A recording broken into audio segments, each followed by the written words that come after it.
Imagine a video that rips through the internet like wildfire. 5 million views in a day. Hashtags trending on X. A woman's bloodied wrists flashing across screens as she collapses in a rain-soaked alley, her scream cutting through the static. That woman is Charlotte, a single mother of 8. Her life laid bare in a 45-second clip that doesn't explain the why or the who, only her pain.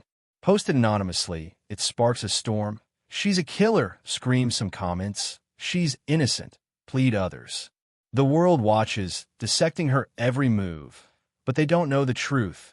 How she was framed for a murder, saved by her boss Xavier, and now fights to protect her daughter from a past that threatens to swallow them whole.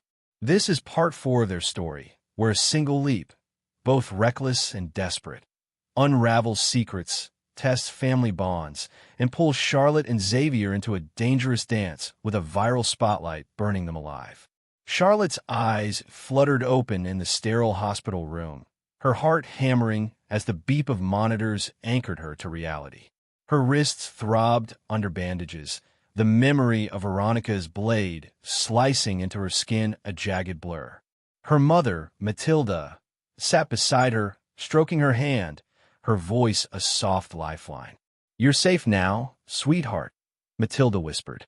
Charlotte's breath caught as she registered the 4 lines, the antiseptic smell, the weight of her own survival.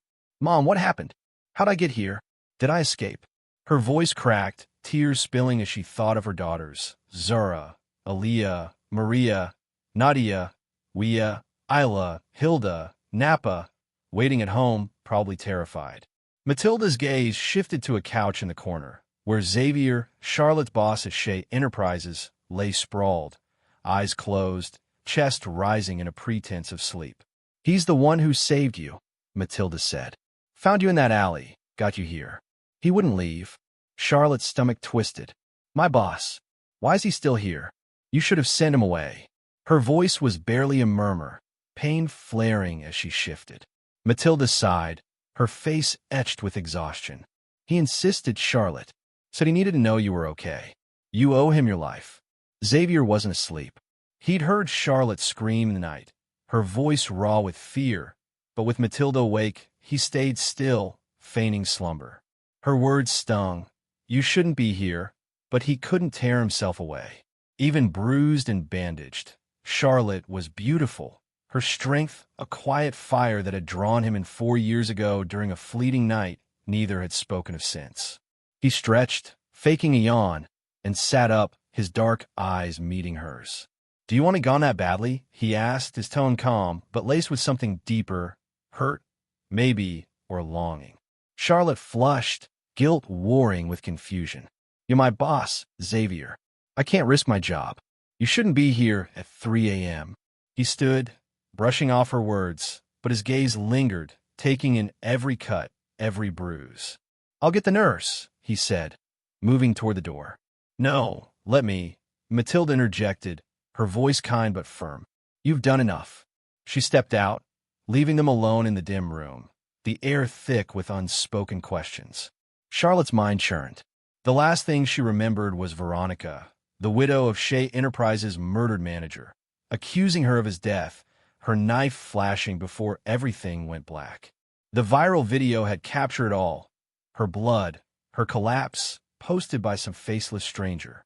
It had exploded on X, 5 million views, turning her life into a public trial. Strangers debated her guilt, her parenting, her past, while news outlets begged for interviews. She wanted to scream, to delete it, but it was too late. The world was watching. "Why'd you stay, Xavier?" she asked, her voice trembling with exhaustion and fear. He sat on the edge of her bed, wiping sweat from her forehead, his touch gentle but electric. She flinched, confused by the tenderness. "Maybe it's time we talk," he said, his voice low. "About 4 years ago. About us." Charlotte's heart stopped.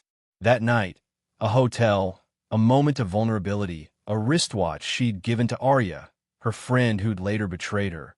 It was a wound she'd buried. "That's the past," she snapped. "I'll keep pretending to be your pregnant girlfriend for triple pay, but let's not drag it up." Xavier's eyes darkened, but before he could respond, Matilda returned with the nurse, and he slipped out, murmuring, "Good night." The video's fallout was relentless. At home, Charlotte's daughters were her sanctuary, their laughter filling the new apartment Xavier had arranged, a spacious four-bedroom haven compared to their cramped old place. Zara and Aaliyah, the eldest, helped with chores, while Maria, the tech genius, taught her sisters to code. But the girls were sharp. They'd overheard Matilda on the phone, whispers about Charlotte's fingerprints on the murder weapon. Mom didn't do it, Maria insisted in their shared room, her laptop glowing as she hacked into Detective Scott's case files. Someone framed her. I'll find proof. Nadia nodded, her eyes fierce. We'll protect her.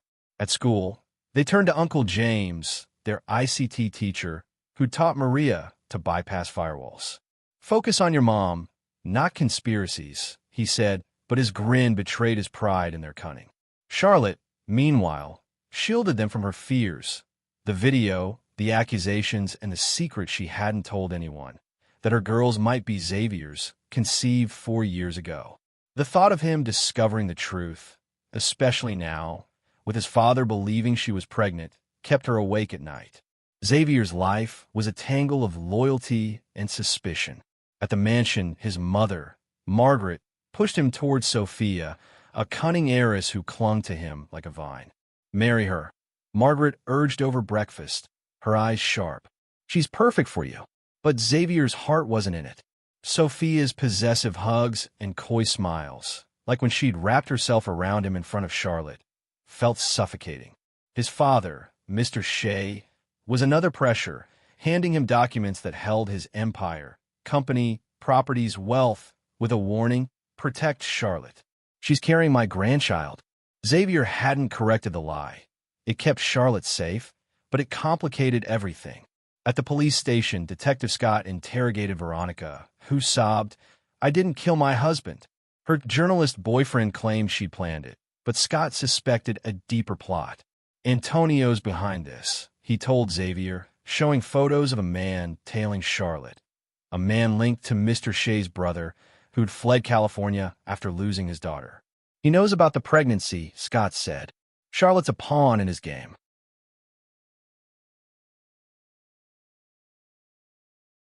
Back at Shea Enterprises, Charlotte's promotion to Xavier's secretary was a double-edged sword.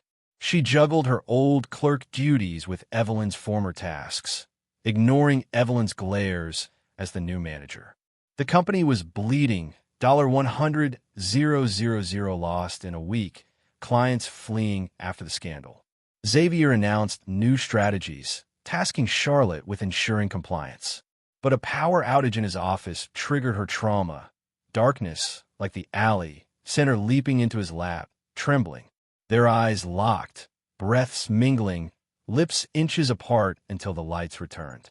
She fled, mortified, but Xavier followed, his concern palpable. "Are you okay?" he asked, brushing her wrist. She pulled away, her heart racing, not just from fear, but from the warmth of his touch.